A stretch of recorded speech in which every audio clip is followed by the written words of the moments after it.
Salam jumpa, shalom, salam sehat, Bapak Ibu Saudara-saudara yang kekasih dalam Tuhan Yesus Kristus. Puji syukur kepada Tuhan untuk kembali boleh mengalami perjumpaan bersama, untuk bersekutu sehati dalam doa pada saat ini. Apa yang Tuhan tidak bisa lakukan dalam kehidupan kita? Ini mungkin sebuah menjadi perenungan bagi kita semua, bahwa tidak mungkin tidak ada yang Tuhan bisa lakukan dalam kehidupan kita.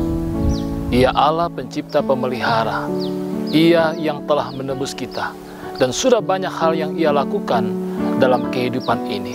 Mari terus meyakini penyertaan Tuhan dalam menjalani kehidupan kita setiap hari, dan mari bersama-sama mengalami tuntunan, hikmat dan kekuatan pada malam hari ini dalam perjumpaan melalui persekutuan sehati dalam doa Gereja Toraja Jemaat Warakas Kelasis Pulau Jawa. Mari kita menaikkan pujian bersama pada malam hari ini.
Sebelum kita membaca dan merenungkan firman, mari kita berdoa.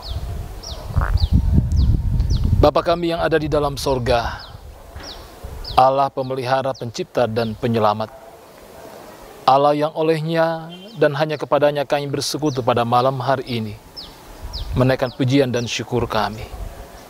Firman-Mu akan kami baca dan kami renungkan serta kami beritakan. Mohon tuntunan dan penyertaan-Mu ya Roh Kudus, dalam memahami, di dalam membaca, mendengar, dan merenungkan firman-Mu ini. Ampuni kami dari segala salah dan dosa kami. Dalam nama Yesus Kristus kami berdoa dan mengucap syukur. Haleluya. Amin. Shalom, pembacaan kita pada hari ini terambil dalam Keluaran pasal 16, ayat yang pertama sampai dengan ayat yang ke-8. Lembaga Alkitab Indonesia memberikan judul Manna Sabat. Firman Tuhan, setelah mereka berangkat dari Elim, tibalah segenap jemaat Israel di padang gurun Sin yang terletak di antara Elim dan Gunung Sinai pada hari yang ke-15 bulan yang kedua. Sejak mereka keluar dari tanah Mesir, di padang gurun itu bersungut-sungutlah segenap jemaat Israel kepada Musa dan Harun, dan berkata kepada mereka, kalau kami mati tadinya di tanah Mesir oleh tangan Tuhan, ketika kami duduk menghadapi kuali berisi daging dan makan roti sampai kenyang. Sebab kamu membawa kami keluar ke padang gurun ini untuk membunuh seluruh jemaat ini dengan kelaparan. Lalu berfirmanlah Tuhan kepada Musa, sesungguhnya aku akan menurunkan dari langit hujan roti bagimu. Maka bangsa itu akan keluar dan memungut tiap-tiap hari sebanyak yang perlu untuk sehari. Supaya mereka kucoba, apakah mereka hidup menurut hukumku atau tidak. Dan pada hari yang ke-6, apabila mereka memasak yang dibawa mereka pulang, maka di bawah itu akan terdapat 2 kali lipat banyaknya dari apa yang dipungut mereka sehari-hari. Sesudah itu berkatalah Musa dan Harun kepada seluruh orang Israel, petang ini kamu akan mengetahui bahwa Tuhanlah yang telah membawa kamu keluar dari tanah Mesir. Dan besok pagi kamu melihat kemuliaan Tuhan, karena Ia telah mendengar sungut-sungutmu kepadanya. Sebab apalah kami ini, maka kamu bersungut-sungut kepada kami? Lagi kata Musa, jika memang Tuhan yang memberi kamu makan daging pada waktu petang dan makan roti sampai kenyang pada waktu pagi, karena Tuhan telah mendengar sungut-sungutmu yang kamu sungut-sungutkan kepadanya, apalah kami ini? Bukankah kepada kami sungut-sungutmu itu, tetapi kepada Tuhan. Amin. Pembacaan kita diambil dari Keluaran pasal 16 ayat 1 hingga ayatnya yang ke-8. Keluaran pasal 16 ayat 1 hingga ayatnya yang ke-8. Jemaat yang dikasihi Tuhan dan diberkati dimanapun kita berada. Merenungkan firman Tuhan pada malam hari ini, tema renungan kita adalah apa yang tidak bisa Allah lakukan. Apa yang Allah tidak bisa lakukan. Saudara-saudara yang kekasih dalam Tuhan, banyak pengalaman-pengalaman iman dalam kehidupan kita yang tentunya menyadarkan dan meyakinkan kita tentang penyertaan Tuhan yang kadang tidak mampu kita selami. Namun apakah itu sudah cukup untuk meyakinkan kita bahwa Allah terus dan senantiasa menyertai kita? Pasang surutnya kehidupan yang kita jalani terkadang juga membuat pasang surutnya iman kita kepada Tuhan. Dan inilah yang terjadi dalam kehidupan bangsa Israel dalam pembacaan kita dalam kitab Keluaran pasal 16 tadi. Pengalaman-pengalaman iman bangsa Israel bersama Tuhan ternyata tidak menjadi pembelajaran untuk percaya bahwa Allah sangat mengasihi mereka. Allah sangat mengerti apa yang mereka perlukan. Kuasa Allah sanggup menolong dan menyelamatkan mereka. Namun kita menjumpai sering ada sungut-sungut kepada Allah seperti dalam pembacaan kita pada saat ini. Baru saja mereka melihat bagaimana ketika mereka berada di Mara, mereka menjumpai air yang pahit. Namun oleh karena kasih dan pemeliharaan Tuhan, Allah menyuruh Musa untuk melempar kayu ke dalam sungai atau air itu. Dan air yang pahit itu berubah menjadi manis. Namun saudara-saudara, dalam pembacaan kita tadi kita menjumpai bahwa mereka bersungut-sungut lagi kepada Musa dan Harun dan bahkan mengatakan, kalau kami mati tadinya di tanah Mesir oleh tangan Tuhan ketika kami duduk menghadap kuali berisi daging dan makan roti sampai kenyang, sebab kamu membawa kami keluar ke padang gurun ini untuk membunuh seluruh jemaah ini dengan kelaparan. Pada ayat 3. Tapi menyikapi keadaan umat Israel seperti ini, apa yang Tuhan lakukan bagi mereka? Apakah Tuhan marah dan membentak-bentak umat Israel? Apakah Tuhan menganggap bahwa umat ini tidak tahu diri dan berkata, pergilah kembali ke tanah Mesir? Atau mengungkapkan segala kekecewaannya dan bersikap masa bodoh kepada mereka? Terserah apa mau mereka. Mereka mau mati, mau mereka mau hidup, Itu urusan mereka. Apakah itu yang dilakukan Tuhan? Tidak, saudara-saudara yang kekasih. Yang Tuhan lakukan adalah Dia memanggil Musa dan Harun dan berkata, petang ini kamu akan mengetahui bahwa Tuhanlah yang membawa kamu keluar dari tanah Mesir. Tuhanlah yang menuntun kamu di padang gurun dan menjaminkan pemeliharaannya akan tetap sampai mereka memasuki tanah Kanaan. Dan besok pagi kamu akan melihat kemuliaan Tuhan. Nah, saudara-saudara, apa yang Tuhan lakukan di petang dan pagi hari itu? Kita menjumpai dalam pembacaan kita tadi bahwa pada petang hari Tuhan mengirimkan burung puyuh menutupi kemah-kemah bangsa Israel. Dan pada pagi hari kita mendapati bahwa ada roti yang dikirim. Bagaimana cara Tuhan menyediakan itu semua? Ayat 13-14 dalam bacaan kita tadi sangat menegaskan apa yang terjadi dan apa yang dialami oleh bangsa Israel yang membuktikan pemeliharaan Tuhan yang begitu dalam perjalanan mereka, meskipun mereka berada di padang gurun. Saudara-saudaraku yang kekasih dalam Tuhan, betapa Allah Maha Kuasa. Dan apa yang Allah tidak bisa lakukan bagi umat Israel. Dan tentunya juga dalam kehidupan kita. Dari pembacaan pada saat ini, kita mendapatkan paling tidak ada 3 hal yang bisa menjadi perenungan kita bersama. Yang pertama, bahwa hendaknya setiap pengalaman iman bersama Tuhan dapat menjadi pembelajaran bagi kita untuk tetap percaya kepada Allah. Bahwa Allah peduli, Allah sanggup menolong kita. Bagi saudara-saudaraku yang saat ini sedang dalam masa-masa isolasi mandiri di Wisma Atlet, bagi saudara-saudara yang saat ini dalam masa-masa pemulihan di rumah, yakin dan percaya bahwa Allah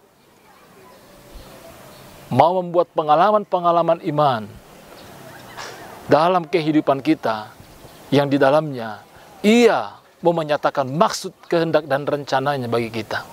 Yakin dan percaya bahwa Allah pasti menolong kita. Allah pasti memulihkan kita. Allah pasti memberikan semangat bagi kita dalam masa-masa sulit ini. Yang kedua, kalau kita disakiti, kita dikecewakan oleh orang-orang yang kita cintai, apakah suami, istri, anak-anak, sahabat, atau mungkin rekan kerja kita, jangan kita balas menyakiti atau mengecewakan mereka. Belajar dari Allah lewat bacaan ini. Bagaimana ia disakiti, ia dikecewakan. Malah sebaliknya dia yang memberikan apa yang diinginkan oleh orang Israel yang menyakitinya. Luar biasa. Yang bisa melakukan hal ini adalah orang-orang yang memiliki hati seperti Tuhan. Yang ketiga, cara Allah bekerja sungguh luar biasa, di luar akal kita. Cara Allah memberikan daging dan roti kepada umat Israel sungguh ajaib. Ratusan bahkan ribuan umat Israel dapat diberi makan oleh Allah. Apakah kita masih meragukan Allah bahwa sanggup memberi makan kepada keluarga kita, kepada diri kita? Ada masa-masa sulit yang saat ini sedang kita alami dalam kehidupan kita. Betapa sulitnya untuk bagaimana bisa bertahan, untuk bagaimana bisa berusaha, untuk bisa bagaimana mendapatkan hal yang kita butuhkan dalam kehidupan kita di tengah-tengah masa COVID-19 yang menjadi pergumulan yang begitu besar bagi kita. Namun kita meyakini, apa sih yang Allah tidak bisa lakukan dalam kehidupan kita? Banyak pengalaman-pengalaman dalam firman Tuhan yang mengajarkan kita, termasuk di dalamnya pembacaan kita pada malam hari ini. Allah menjaminkan pemeliharaannya kepada umatnya melalui manna dan melalui burung puyuh. Allah sanggup melakukan apa yang tidak diselami dan mampu dijangkau oleh akal pikiran kita. Saudara-saudaraku yang kekasih dalam Tuhan Yesus Kristus, kuasa Tuhan sanggup menolong dan melepaskan kita dari berbagai pergumulan dan perjuangan hidup. Karena itu, belajarlah taat, belajarlah setia kepadanya. Dan Allah akan menyatakan penyertaan, kekuatan, dan kasih-Nya. Allah telah memberikan anaknya yang tunggal. Itu bukti kasih yang begitu dalam, yang merupakan anugerah bagi kehidupan kita sebagai orang yang percaya. Terpujilah Kristus. Amin firman Tuhan. Kita mengaminkan pemberitaan firman dan kembali mengangkat pujian bersama.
Sebelum kita mengakhiri persekutuan ini, Bapak Ibu Saudara-saudara sidang jemaat yang kekasih, mari kita satu dalam doa syukur. Kita berdoa. Bapa kami yang ada di dalam sorga, kami menaikkan pujian, syukur, dan sembah kami. Engkau banyak melakukan hal yang tidak mampu kami selami dalam kehidupan kami. Kiranya pengalaman-pengalaman iman dalam perjalanan hidup ini semakin meyakinkan kami betapa baiknya Tuhan dan betapa kasih-Nya Tuhan kepada kami, kepada keluarga kami. Tuntun dan kuatkan kami ya Roh Kudus, agar senantiasa tetap kuat di dalam iman, percaya hanya kepada-Mu, meyakini kasih-Mu dalam kehidupan kami. Terima kasih untuk persekutuan pada malam hari ini. Berkati kami lebih jauh dalam menjalani kehidupan kami setiap hari, baik selaku pribadi maupun dalam kehidupan keluarga kami. Berkati kehidupan akan anak-anak kami. Berkati saudara-saudara kami yang saat ini sedang masa-masa pemulihan. Baik yang ada di Wisma Atlet, baik yang ada di rumah. Saudara-saudara kami yang berduka oleh karena berbagai-bagai pergumulan. Saudara-saudara kami yang sedang berjuang untuk yang terbaik dalam kehidupan ini. Semuanya kami pertaruhkan ke dalam tangan pengasihan-Mu. Tuhan, kasihani kami. Tuhan, pulihkan kami. Tuhan, tolonglah kami. Ya Allah, ya Tuhan kami, berkati jemaat-Mu, jemaat Warakas, untuk senantiasa dapat mengangkat pelayanan sehati dalam doa, dalam kehidupan selaku persekutuan, bahkan di tengah-tengah kehidupan dunia ini. Berkati kami dalam melalui hari ini, dalam kehidupan kami. Lindungi dan peliharakan kami. Terima kasih Tuhan. Terima kasih untuk berbagai berkat penyertaan-Mu sepanjang hari ini dalam kehidupan kami. Kami datang berdoa, kami datang bersyukur dalam nama Yesus Kristus yang itulah Tuhan dan Juru Selamat kami yang hidup, yang sudah mengajar kami berdoa. Bapa kami yang di sorga, dikuduskanlah nama-Mu. Datanglah kerajaan-Mu, jadilah kehendak-Mu di bumi seperti di sorga. Berikanlah kami pada hari ini makanan kami yang secukupnya, dan ampunilah kami akan kesalahan kami, seperti kami juga mengampuni orang yang bersalah kepada kami. Dan jangan bawa kami ke dalam pencobaan, tetapi lepaskanlah kami daripada yang jahat. Karena Engkau yang punya kerajaan dan kuasa dan kemuliaan sampai selama-lamanya. Amin. Demikian sehati dalam doa pada hari ini. Terima kasih untuk kebersamaan-samaan kita, baik sebagai satu jemaat, maupun bagi Bapak, Ibu, Saudara-saudara dimanapun kita berada di tempat kita, di mana kita berada saat ini. Tuhan memberkati kita senantiasa dengan firman-Nya. Mari tetap semangat dan penuh syukur dan sukacita di hadapan Tuhan menjalani kehidupan ini. Salam sehat, tetap semangat. Shalom. Kures semangat.